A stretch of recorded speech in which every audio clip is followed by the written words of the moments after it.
Texas run it back. Look at us. Our family just got a little smaller. Who's around? Chandler, Boogie, Michelle. Got a lot of games that we want to talk about from last night. We're going to start with the late one. Oh, not late. Warriors and Rockets. Goodness gracious, Jalen Green had himself an evening. Houston wins 109-94. Jimmy Butler is the story we're probably going to start with here, but I just want to mention that Green finished with 38 points. Şengün finished with 17. Tari Eason had 14 off the bench, and Steph with 20. The win is great, but the Jimmy Butler at all for Golden State is an issue. He left the game, was not able to return. Here's where we're going to get a little bit weird. Was this... Talk to me about what you're seeing here. Golly, that looks way worse when you watch it over and over again. I see a freak accident. Yeah, I don't think this is dirty at all. I think this is both guys kind of a loose ball here. No one is pushing anybody into the person on purpose. Obviously, Thompson's just kind of, they're flailing around here, and he's trying to go get his offensive rebound. Draymond kind of grabs him. I hate the narrative that this is dirty on either of their parts, on Draymond's or Thompson's. This is just like Boogie just said, this is kind of a freak accident play where they just clipped his heel, and hopefully he's okay. Obviously, he's getting MRIs and stuff today. I don't think anything's going to be broken or fractured or anything serious, but he is going to be violently sore for a while. Yes, that bruised tailbone, anything of that nature, that's always a very, very sensitive injury.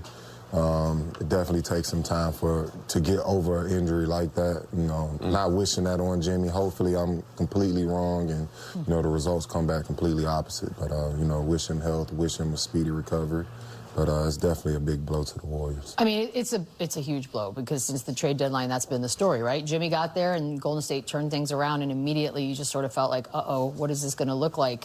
If he does have to miss multiple games, how much trouble are they in? It's not great. We can see the difference, how much better of a team this is with Jimmy in the lineup. Offensively, just creating a little more separation, a little more second option for Steph Curry to not get guarded the way he usually gets guarded. And Udoka even said that afterwards. He said, we can now, with Jimmy out, shift our focus back to solely on Steph Curry, basically. So that hurts them to not have that counter. It obviously hurts their defense.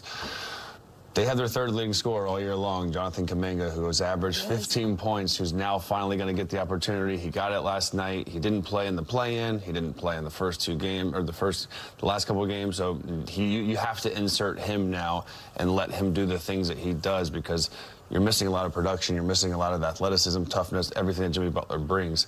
They're going to collectively have to find that somewhere else if he is out.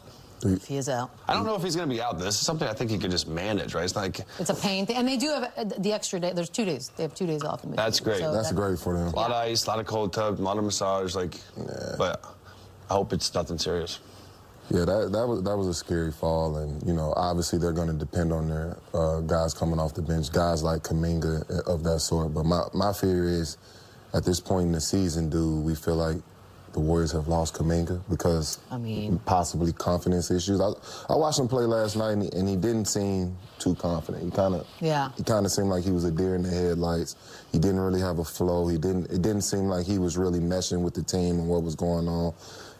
Honestly, it felt like most of the lineups that Steve put in last night were just kind of scraping and scrambling for the most part in the game. So I did notice that, and it's a bit of a concern in my eyes. And how could he not be a little bit rattled? Well, you're not being, because, number one, he's a free agent this summer, and you don't want to have any bad, you know, talks about on your name. You don't want any talks about you competing or things getting in your head.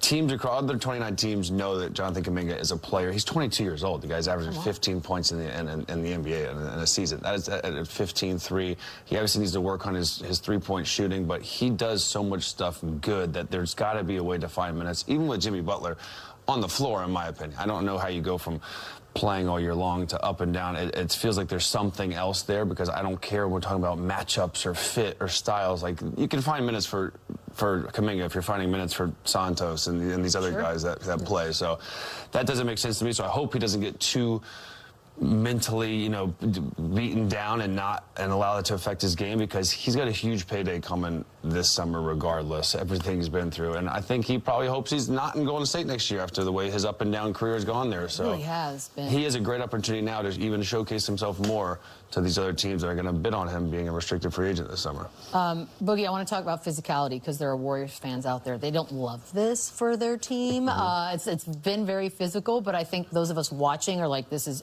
awesome to see. Do they have a point? Are the Rockets too physical? What have you seen? It is getting to a point where I think the refs are letting too much go. Yeah, and obviously as a fan, as a physical player myself, I enjoy this type of basketball. I think this is, the foundation of basketball. I think this has always been a part of it. I think in the past, 10, 15, possibly 20 years, we've kind of shied away from the physicality of basketball. But with all that being said, it was some plays within the game that I thought, the refs let go a little too much. It was one specific play where Peyton tried to drive down the lane and go for a dunk, and he just completely got clipped. I think Steve called a timeout immediately afterwards. So it was plays like that stood out to me, and that's just like, you have to make those calls. Some things you just can't let go. But as far as the series, I think it's a great series. I think both teams are competing very, very hard. I enjoy the physicality of it. I don't see anything wrong with it, but it is some plays that got missed last night. And you always hear the term playoff basketball. This is what that's about. This is what makes these series so intense and physical. And again, when you play someone 3, 4, 5, 6 times in a row in a week and a half span, like they're going to irritate you. You're going to know their stuff. So it's going to come down to all this other stuff, who gets the 50-50 balls, who's on the floor first, who's taking charges. So a lot of that, the talent, the plays, the sets, the terminal, that's all gets taken out, and it's who's going to play harder. And the Rockets showed last night they bounced back. They had jitters the first game. They didn't look good. Jalen Green was unbelievable last night. He's got to find a way to be more consistent like this. But as far as the Warriors fans being unhappy, you got one of the more physical, players on your team, Draymond Green, that loves this environment. And as a referee, you almost have to officiate a game differently with Draymond in it. If Draymond Green does certain things, he's got priors. He's going to get teed up.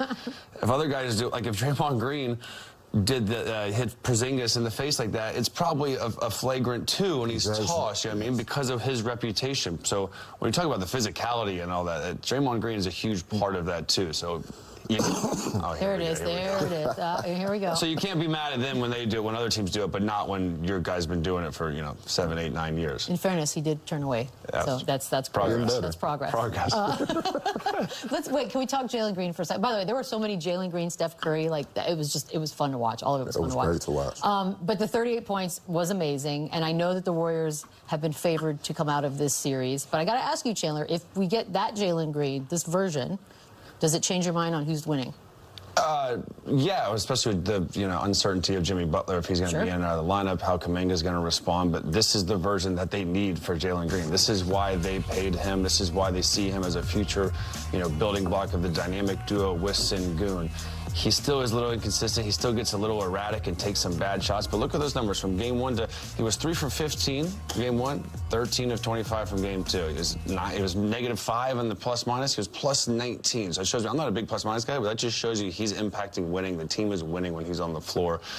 Drastically more in game 2 than game 1. And again, he's going to take some shots. He's going to get hot. You got to live with a guy like this taking some bad ones, but he's just got to find a way to be a balance of somewhat aggressive, somewhat consistent, good shots here, quick shots here, because I think that's where he gets a little lost, where he takes some early bad long step backs, and that's where it kind of just bogs down the offense. Is that youth? Is that a youth thing? It's definitely a youth thing, and